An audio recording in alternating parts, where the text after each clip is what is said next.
Hello everybody, I'm Susie from Treasure Trestle Company, and I'm here today at the Wyoming County Fair in Pike, New York. And if you're a native of Wyoming County, you know what a special place this is.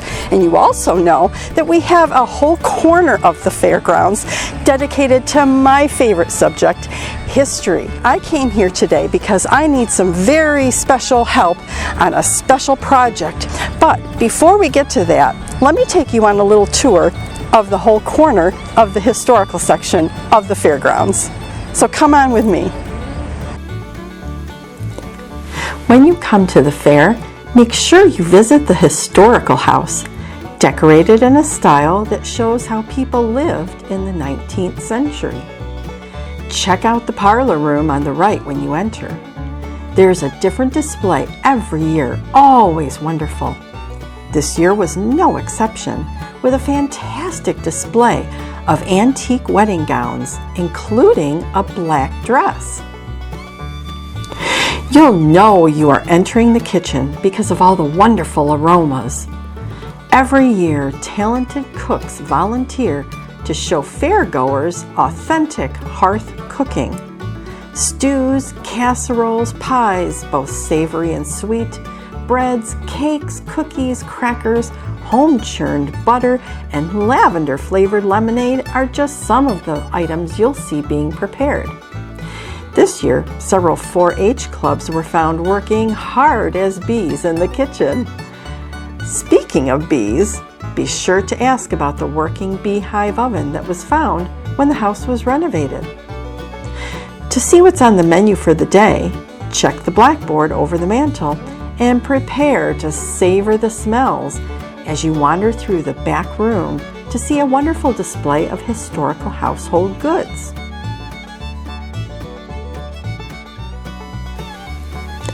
Be sure to check out the lush herb garden as you leave the historical house, then head over to the fantastic Rural Museum. The Rural Museum has literally thousands of items that would have been used in the typical Western New York rural area.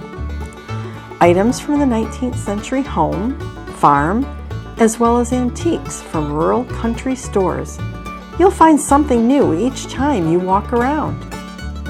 A must-see is the weaving taking place on the historic barn loom and floor loom. These volunteers are headed up by the skilled Sue Swanson, and if you want to try your hand at this age-old craft, Sue will patiently show you how to weave a few rows.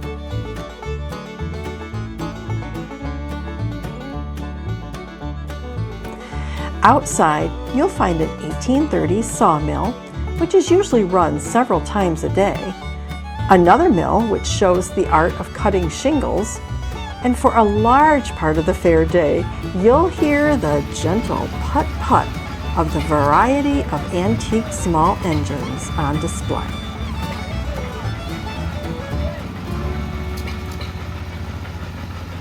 And that leads us to the building we want to visit today, the Blacksmith shop.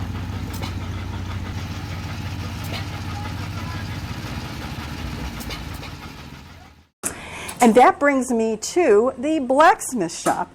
And I am here with Mark Yount, and he is a farrier volunteering. You're volunteering, right? Volunteering, yes ma'am. Volunteering here in the Blacksmith shop. And I had a very special project that I needed Mark's help with. But before we talk about that, Mark, I'd like you to tell me, what is a farrier and what does your work look like, a typical work day? My name is Mark Yount. I'm from Gemini Forge Farrier. A farrier is nothing more than a specialized blacksmith that takes care of the feet on horses. A horse's hoof grows like your fingernail grows, so every 6 to 8 weeks we need to maintain that. My job is to trim it and add shoes to the bottom of it. My workday generally consists of about 10 to 15 horses. Between shoes or trims, it's seasonal. But that's what my day consists of normally when I'm not lucky enough to be here at Wyoming County Fair. That's wonderful. And we do have a horse hoof there. If you'll excuse me for a second. Yeah. There we go. And if you want to show people your special... So this is my friend. It is a representation, or it's a real life horse hoof that's been freeze dried. I use it for educational purposes, teaching school children, and showing my clients when they have an issue. The great thing about this is I can show, this is the shape of the horse's foot. We apply a shoe like this to the sole of their foot in order to give them both traction, support, and protection from road surfaces and rocks. Awesome, wonderful. And how did the term farrier come from blacksmith, and what is the difference? So a blacksmith is a smith that works with black metal, similar to a goldsmith or a silversmith. Smithing is working a metal, black referring to a ferrous or a black metal. A farrier, it's a French word, and it refers to ferrous being steel, and then the exact interpretation of the word I'm not 100% sure of. Okay. But a farrier is nothing more than a blacksmith who specializes in one trade. In the old days, blacksmiths would do everything from farrier work to wheelwrighting, wagon repair, and making implements and tools for inside of the average home. A blacksmith had to be a jack of all trades. Now we have the ability to specialize. And I think you told me before that comes from when cities became larger and there were more specific needs. Is that correct? Specific needs, but a larger population base. A larger population base allows you to have one person doing one thing while another person does another. When you have 50 people in one town and the town's just beginning, there's not a lot of people that can specialize. You don't have that population diversity. Gotcha.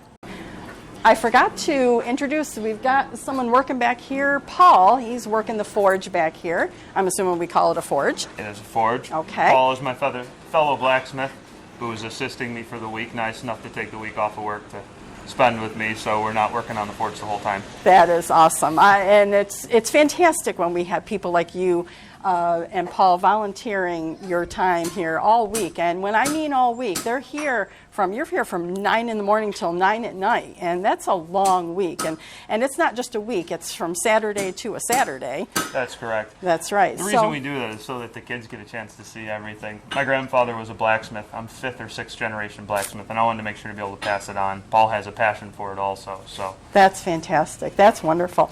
Well, as some people may or may not know, Treasure Trestle Company was started because I had a passion for saving some of the 1875 Iron Portage Bridge that spanned the mighty Genesee River in Letchworth State Park. And of course, that was taken down last year in 2018 and replaced with the Genesee Arch Bridge. And we were able to obtain a little over 1,100 pounds of the wrought iron, the original wrought iron, and that was in the form of the turnbuckle rods. And we created medallions from those and made those available to people. Now, we also had 13 turnbuckles that were joined onto those rods. And maybe, Mark, you can show one of those. And there's 2 different styles. And maybe you can talk about what the purpose was and how that worked. So Miss Carlson brought these to me. They needed to be displayed. These turnbuckles are what give the bridge its tension strength. They would draw it all together. They would turn on the screw here and draw 2 ends together, and it would hold the bridge in its tightened state. So there's 2 different types. There's this type here, which is the newer style, and then the older style is this here. And you can see the buckle, the similar idea, but what happens is those would tighten and draw the bridge tight. And essentially, that's kind of what held the bridge together, wouldn't you say? That's correct. That and riveting. Yes. Yeah. And we're going to talk about riveting in another video. So make sure you subscribe to the channel and so you can see that one, because that's going to be really interesting. But Mark, you were making us some display brackets for these turnbuckles. Yes, and we've got some footage and showing how you made this, and we're gonna go to that now and show you that. To start creating our turnbuckle display bracket, careful measurements are taken and marked on the material. The metal needs to be split, so a grinding wheel, which provides better accuracy, is the only modern tool used in the creation process at this point. Some fine-tuning with a hacksaw blade is done, then the forge is fired up and Mark is ready to begin. So in here is a Hardy tool.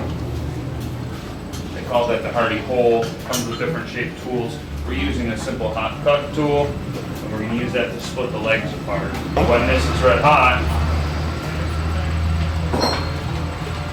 now I'm going to come over that tool in the center. Look at that. Wow. The legs apart.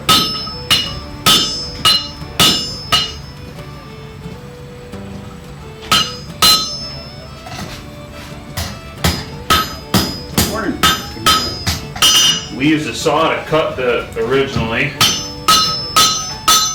can split it with a hot chisel, but to get the fine lines, the saw does a really nice job.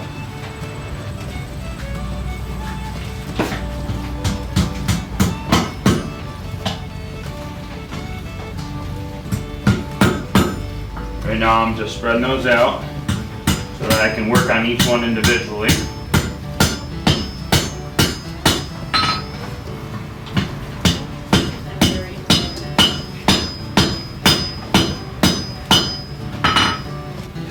What was a square bar is now have forks in it. Very similar process to what they would have done for a fork that you use in a cooking application too. Use the horn of the anvil to draw it down because the round actually helps push the metal.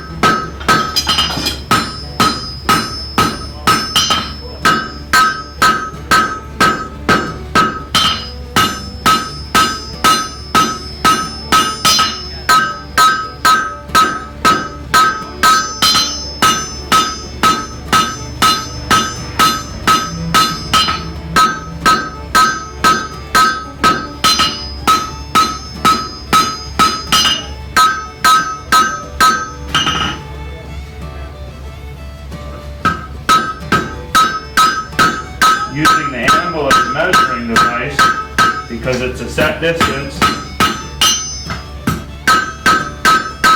We're going to have each one of those legs as close to the same as at all possible. So when the metal cools down, make sure you get back in the fire again, otherwise you're wasting energy and time. Morning, folks. Hi. Morning. Welcome to the blacksmith shop. Thank you. Now we're going to flip her over, we're going to do the same on the other side, we're going to draw that other leg into a matching pair. Being that it's all hand forged, everything's just a little different, but we want something close.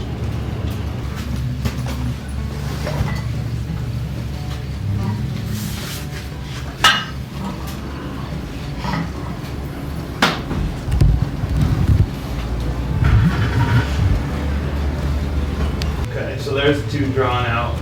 Now we're going to curl the ends off in what we call a safety curl.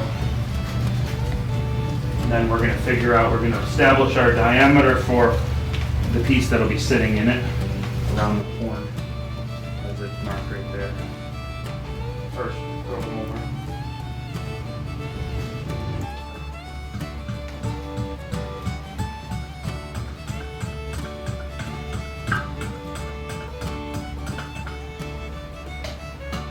So we cool off that curl so that we can use that, bring it in, just like that. All right, so this is our measurement. And we're going to heat up both of these evenly and we're going to work it around that piece right there.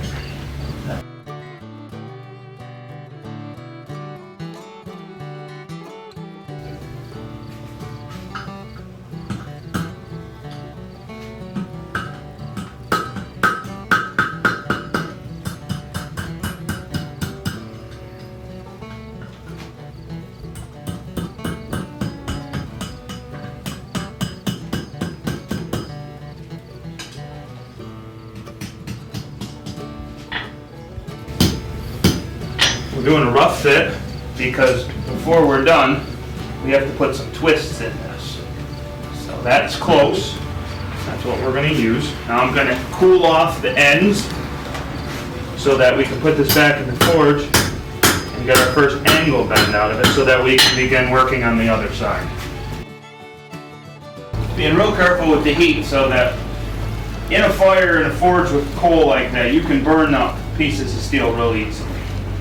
Once they're burned, you don't get them back. You start from scratch. Oh, you mean like it would melt and deteriorate? Yes. Yes. If you look there, you can show that used to be a railroad spike. Went too far. Yeah. Once it starts to burn the carbon out of it, it starts to sparkle. See that? Like a sparkler. That's what I thought one of these square holes in the back one of these was for, to make railroad ties. Nope. Or spikes. No, it's just a tool holder. Okay. Look at that. Now, as luck would have it, my anvil at home, smaller than this, the hardy hole is a 5/8 hole. Okay. Railroad spikes are 5/8 square. Okay. So this is the tailstock for any hardy tool line that you make. So I've got ready-made tailstock. Perfect. Perfect. And you can pick them most any place. Oh, There's different types of railroad spikes too. Some are actually medium high carbon. Okay. The ones that were used on curves or switch plates where there was a lot of stress were higher carbon than the ones that are standard straight track, which are low or mild steel. The carbon content is what makes the strength of the piece when it comes to holding a cutting edge or Yep. being a tool. straighten it out. I mean, are you gonna just do it?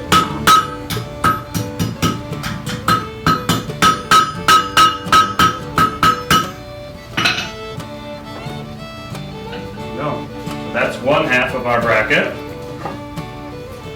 See, it'll sit just like that. We're going to have to do the other half, but what we're going to need to do, we need to adjust these towards the end. Final fitting. What's coming off of here is what we call slag.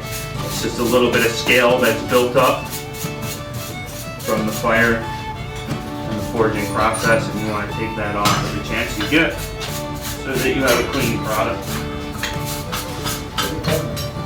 So now we're going to do the exact same process on the other side, right from very beginning, splitting, drawing out, and twisting. All right, well, that wraps that up and for this video. And Mark, I want to thank you for all the information. History is just wonderful, and it's wonderful that you can share that with us and create these brackets. And thank you, Paul, for showing us what forging is like in the background here while we're talking. And I hope you stay tuned for the next video. Thanks for joining us today. Thank you all. I'm sorry. Beautiful. It was easy to see with Sure how does the background? yeah. There we Actually, go. your beard. When it starts to smoke, let me know. Be great on camera. Oh, and I forgot to introduce Paul back here too. Paul, does Paul have a last name? Not really. Witness protection program. Not for. Let's see. As many people know, no, hold on. Okay.